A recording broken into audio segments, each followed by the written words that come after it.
When Telemachus brought the old nurse into the great hall, she found Odysseus standing with the corpses of the suitors surrounding him. As a lion returns all covered with blood and frightful to look upon, from feeding upon an ox it has ravaged in the farmyard, so Odysseus was stained with blood and gore.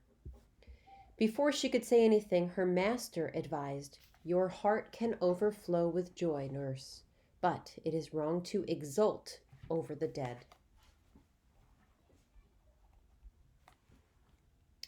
The suitors were blind to the consequences of their own rash behavior. They honored no one who came among them, and the gods have punished them dearly for it.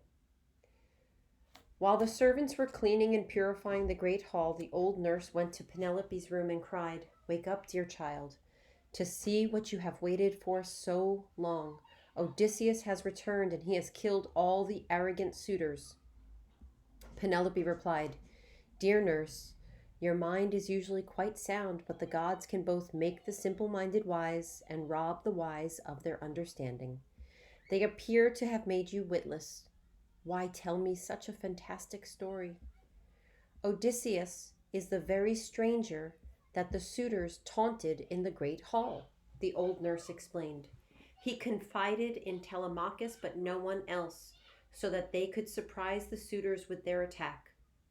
Penelope jumped out of bed, hugged the nurse in joy, and asked, "If this is true, how did Odysseus manage to slay over 100 men with so few to help him?"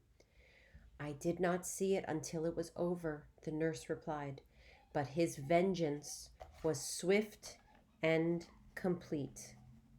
"No, nurse," Penelope replied. "Clearly it was the gods who killed the suitors, and as for Odysseus, he is somewhere far from home." "It is you who are wrong, my child," the old nurse replied. "When I washed the stranger's feet, I saw the wound the boar made so long ago above Odysseus's knee. When I tried to tell you, your lord closed my mouth with his hand and told me I had to remain silent. Come with me and see for yourself." As Penelope went to her husband, she wondered whether to stand apart and question him or to embrace him warmly. When she entered the room, she simply sat down and silently observed him. Odysseus also sat silently, waiting to see if his wife would speak. Finally, Telemachus became impatient and said, "Mother, your heart is as hard as a rock and cruel. Besides, why do you not sit next to my father and talk to him? No other woman would greet her husband in such a manner after he has been away from home for 20 years and has suffered so much." Wise Penelope replied, "My son, I am too amazed to speak. If this really is my husband, then I must be more certain of it, for we two share knowledge that is known to us alone." Then the long-suffering Odysseus smiled and said to his son, "Telemachus, let your mother test me to be certain of my identity. Meanwhile, have everyone in the house dress for a festive occasion and make merry in our halls. This will mislead the people in the city and suitors' families about what has really taken place here." Great-hearted Odysseus then bathed and dressed. Bright-eyed Athena made him taller, stronger, and more handsome. As a skilled artisan overlays gold upon silver and creates objects of great beauty, so Athena made Odysseus appear as striking as a god. When he returned to his wife, Odysseus said, "Strange woman, no other wife would remain apart from her husband after an absence of 20 years, and so much suffering. It appears that nothing can soften your heart. So nurse, prepare a bed out here for me, for my wife has an iron heart." Penelope added, "Come, nurse, move the bed out of the bridal chamber and cover it with fleeces, sheets, and blankets."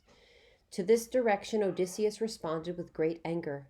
"Penelope," he cried, "I am losing both my patience and my sympathy. Who has moved my bed? Only a god would possess such skill. Certainly no mortal, no matter how young or strong, could budge it. I built our bridal chamber around the trunk of an olive tree and then removed all the branches, smoothed the trunk, and fashioned it into one of the bedposts. You know this as well as I do. Has someone cut the bedpost from the tree trunk and moved our bed?" Penelope's heart softened at this, for she knew that this was her husband. Tearfully she embraced him and said, "Forgive me, Odysseus, for not welcoming you like this when I first saw you. I have always been afraid that some man would come and fool me into thinking that he was you. But your knowledge of our secret has convinced me that you are my Odysseus. As the sight of land is welcome to shipwrecked swimmers, whose swift, hollow ship Poseidon destroyed by sending tumultuous waves and mighty winds to attack its strong frame, and with hearts overflowing with relief and happiness, they finally set foot upon that land. So was the long-suffering Odysseus welcome to Penelope. Once she embraced him, she could not release him, and Odysseus wept as he finally held his dear, loyal wife in his arms. Rosy-fingered Dawn did not bring light to gods and mortals until bright-eyed Athena gave her permission. The goddess extended the night and delayed dawn at the streams of Oceanus in order to give Odysseus and his Penelope time to weep and to love and to exchange tales of the past 20 years. And only when the last of the tales concluded were they content to fall asleep. When dawn finally shone forth upon gods and mortals, word of the fate of the suitors spread through the city. Each family collected its dead, and the corpses from far lands were sent home. Then the men of Ithaca assembled to discuss whether or not to take vengeance upon Odysseus. The father of Antinous blamed Odysseus for the deaths of all his companions who left the land of the horse-taming Trojans aboard their 12 hollow ships, as well as for the deaths of the suitors. 2 of Odysseus's servants explained how the gods had taken Odysseus's side in the battle in the great hall. Finally, a prophet told the men of Ithaca that it had been their responsibility to curb the suitors' behavior, but they had been too cowardly to take action against their children and their countrymen. Half of the speakers decided against vengeance and returned home, but the other half decided to attack. Zeus, Lord of Counsel, then directed his bright-eyed daughter to bring peace to Ithaca. When Odysseus and his small group of armed men faced the armed group from the city, Athena joined Odysseus disguised as a family friend. Odysseus and Telemachus sat upon the armed men with their spears and would have killed all of them, but Athena terrorized the group by calling out in her immortal voice, "Men of Ithaca," she shouted, "spill no more blood.